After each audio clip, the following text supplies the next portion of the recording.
लोग उसे बस किसी तरह मारना चाहते थे। ये बदरिया जो कभी किसी का समोसा तो कभी किसी की रोटी चुरा लेती थी, क्योंकि उसके भूखे बच्चे उसका इंतजार करते थे।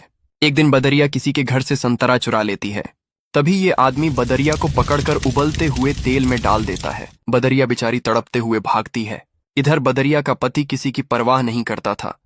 बदरिया जो चुरा कर लाती वो खा लेता और बस दिन भर सिगरेट पीता रहता था। लेकिन आज बदरिया कुछ चुरा नहीं पाई, तो बदरिया का पति उसको बुरी तरह मारता है और फिर खौलता हुआ गर्म पानी डाल देता है।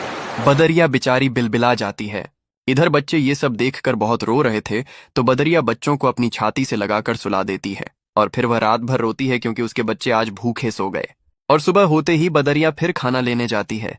तभी उसका सिगरेटबाज पति उसके एक बच्चा को बाजार ले जाकर मांस की दुकान पर बेच देता है। इधर जब बदरिया घर आती है तो एक बच्चा कम देखकर घबरा जाती है। बच्चे रोते हुए माँ को सब बता देते हैं। माँ दौड़ते हुए मांस की दुकान पर आती है, लेकिन बच्चा अब नहीं था। माँ फूट फूट कर रोती है और अपने बाकी बच्चों को लेकर जंगल चली जाती है और फिर एक नदी के किनारे घर बनाती है। बच्चे भूख से बिलबिला रहे थे तो माँ खाना लेने चली जाती है। तभी एक जंगली शेर बच्चों पर हमला करके बच्चों को मार देता है। जब माँ वापस आती है तो मरे हुए बच्चों को देखकर चीख चीख कर रोती है और फिर बच्चों की याद में नदी में कूदकर अपने प्राण दे देती है। लेकिन आपने फिर भी इस माँ के लिए लाइक और सब्सक्राइब नहीं किया।